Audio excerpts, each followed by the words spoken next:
Doctor صاحب آپ کی باری ہے، اس کے بعد میں علامہ صاحب کی طرف جاؤں گا. بات تو ہم مستقبل کی کرنے لگے ہیں. جب پاکستان بنا تو ظاہر تمام لوگوں کا اس میں حصہ شامل ہے. 27ویں کو ہم یاد بھی اسی لیے کر رہے ہیں. پاکستان کو اس منزل تک پہنچانے کے لیے کہ دنیا کا بہترین سائنسدان پاکستان سے ہو، عالم تو ہے، حافظ تو ہے، ہر فیلڈ کا ڈاکٹر، انجینئر، اکاؤنٹنٹ، کس طرح سے محنت کریں؟ کیا کرنا پڑے گا؟ اتحاد کی ضرورت ہے کہ نہیں ہے؟ جزاکم اللہ. بالکل اس سے بڑی تو کوئی ضرورت ہی نہیں ہے کسی ملک کو، ریاست کو برقرار رکھنے کے لیے. وہاں کی رعایا آپس میں متحد ہو. جب ہم نے یہاں سے انگریز کو نکالا تھا تو وہ نکالنا بھی ہماری انفرادی قوت کا نتیجہ نہیں تھا، ہماری اجتماعی قوت کا نتیجہ تھا. اس وقت سب یہ بھول چکے تھے یہ کون شیعہ ہے، کون بریلوی ہے، کون دیوبندی ہے، کون اہل حدیث ہے. سب کچھ بھول کر یہ سمجھ رہے تھے یہ نان مسلم ہیں اور ہم مسلم ہیں. یہ قوت جب پیدا ہو جاتی ہے کسی بھی قوم میں اور وہ اپنے فروعی اختلافات کو بھلا دیتا ہے اور ایک مرکز کو، محور کو، ایک نقطے کو سمجھ کر اس پر ایک ہو جاتا ہے تو پھر بڑی سے بڑی قوتیں بھی اس کے آگے پاش پاش ہو جاتی ہیں. سبحان اللہ. جن علماء کی طرف محترم جمیل راٹھور صاحب نے کچھ اشارے دیے اپنی گفتگو میں، ان کا اختلاف کی دو بڑی وجہ تھی. اچھا. وہ دو بڑی وجہ اور وہ شرعاً مقبول ہیں.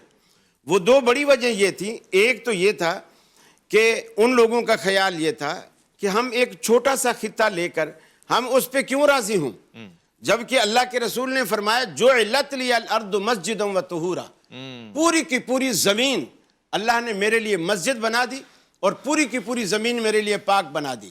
اگر نکلنا ہے تو ہندوؤں کو نکالو، انگریزوں کو نکالو، یہ سارا خطہ ہمارا ہے.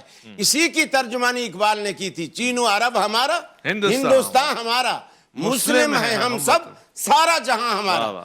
تو ان کی اس تقسیم پر بھی تم چھوٹے سے خطے پر کیوں راضی ہو؟ کیا بات ہے. اور پھر تقسیم بھی اس طرح کہ بنگلہ دیش کہاں دیا، کوئی کہاں دیا، نہ ان کے آپس میں جغرافیائی حدیں مل رہی ہیں. اور وہ علماء اس وقت یہی پیشین گوئیاں کر رہے تھے کہ تم زیادہ عرصے تک اس تقسیم کو برقرار رکھ ہی نہیں سکو گے. چنانچہ وہی ہوا.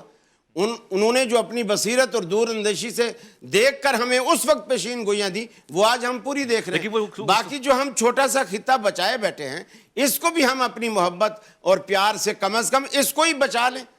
جو چھوٹا سا تو نہیں ہے نا، چھوٹا سا تو نہیں ہے. جو چلے گئے وہ چھوٹے سے ہو سکتے ہیں، ہم چھوٹا سا دنیا کے مقابلے.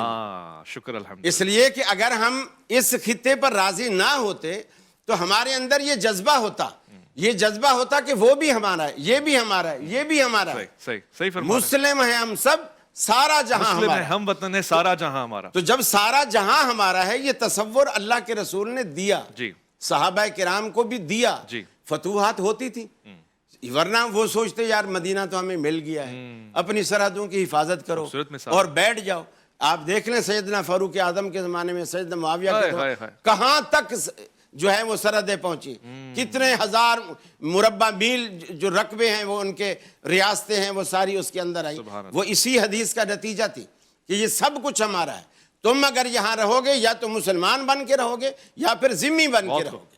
حاکمیت کا حق اللہ نے مسلمان کو دیا ہے. یہ دنیا اللہ نے بنائی ہے، مسلمان اللہ رب العالمین کے بندے ہیں، لہٰذا یہاں کا حاکم اللہ ہے.